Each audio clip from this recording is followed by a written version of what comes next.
សួស្តីបងប្អូនក្នុងមេរៀននេះខ្ញុំចង់បង្ហាញបងប្អូនទាក់ទងក្នុងការ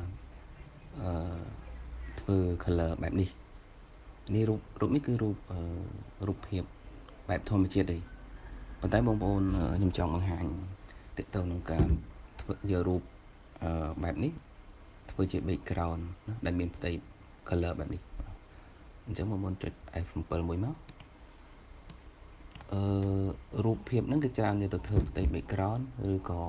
poster ផ្សេងៗបងប្អូនណាអញ្ចឹង technique ក្នុងការធ្វើហ្នឹងងាយៗទេបងប្អូនខ្ញុំឥឡូវខ្ញុំបិទនឹងចោលសិនទៅហើយខ្ញុំបើករូបថ្មីឥឡូវឧទាហរណ៍ខ្ញុំមានរូបនេះភាសាអង្គរវត្តនេះមួយយកតែមួយទៅបងប្អូនណាយកតែមួយមកឧទាហរណ៍ទៅអញ្ចឹងងាយទេបងប្អូនណាដើម្បីធ្វើរូបឲ្យទៅជាផ្ទៃពណ៌ផ្សេងៗបងប្អូនអាចប្រើវិធីងាយៗនេះបងប្អូននៅ shortcut ខាងក្រោមបងប្អូនយកមួយនេះចុចមួយនេះមកហើយយកពាក្យនេះ solid color ខាងលើគេណា solid color រួចហើយកន្លែងពណ៌នេះបងប្អូនរើសយកមួយណាក៏បានដែរអានេះយើងអាចសេរីបានតាមក្រោយណាមកថាខ្ញុំយកពណ៌ទឹកក្រូចអញ្ចឹងណារួចហើយចុច OK ទៅមកបងប្អូននេះបងប្អូនឃើញកន្លែងនេះ normal ណា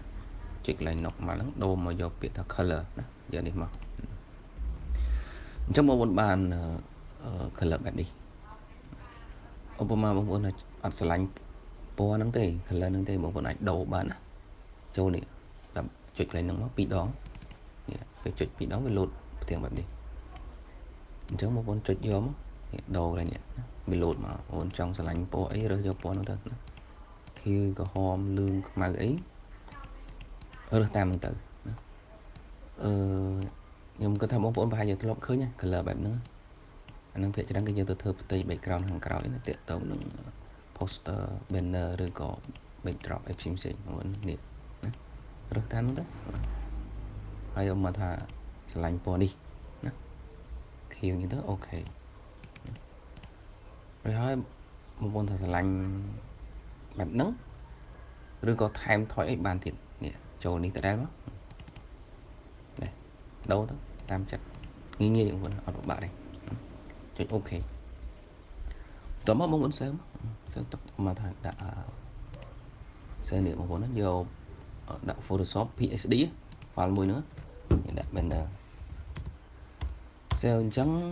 វាងាយស្រួលក្នុងការបងប្អូនកែកុនណានៅពេលក្រោយមកខ្ញុំបិទហើយខ្ញុំបើកមកវិញណានេះដាក់ថានេះ banner ណាអញ្ចឹងនេះឧបមាបងប្អូនចង់បដូរពណ៌អត់ឆ្លាញ់ពណ៌ហ្នឹងទេអាចដូរបាននេះចុច2ដងនេះអមថាឆ្លាញ់ក្រហមឬក៏រៀងពណ៌មាសនឹងមាសចំនេះរៀងស្អៀងវាហ្នឹងណាមកឆ្លាញ់អញ្ចឹងទៅចុច OK មកហើយ save ទៅបានប៉ុណ្ណឹងងាយអញ្ចឹងខ្ញុំបើករូបមកផ្ទាំងទៀតបងណាដើម្បីសេរីបងប្អូនមើលបន្តអូខេចូលមកលើមកថារូបអីចប់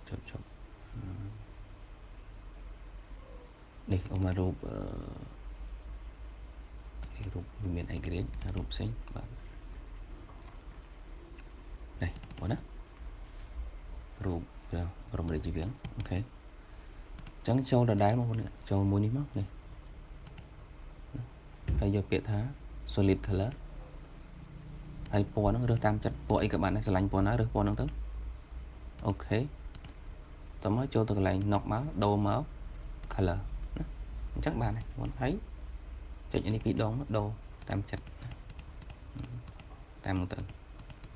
មកឆ្លាញ់ពណ៌ខ្មៅសខ្មៅអីក៏បានដែរឧទាហរណ៍បងប្អូនពេញចិត្តពណ៌ហ្នឹងចុច OK ហើយបញ្ជាក់ប្រាប់បងប្អូនណាដើម្បី save គឺយើង save ជា file PSD នេះបងប្អូនចុចកន្លែងនេះមកនេះ PSD ណាខាងលើគេនឹងអី file ហ្នឹងគឺយើងអាចយកទៅ edit កែកុនពេលក្រោយបានណា1 2 3ចឹងទៅណាអូខេអានេះគឺ file PSD ឬ file Photoshop បងនេះពេលដែលយើង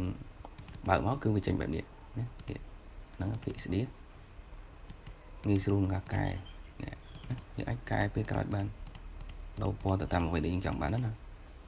ញ្ចឹងរបៀបនៃការបដូរពណ៌ផ្ទៃ background មានប៉ុណ្្នឹងបងប្អូនបាទសូមអរគុណ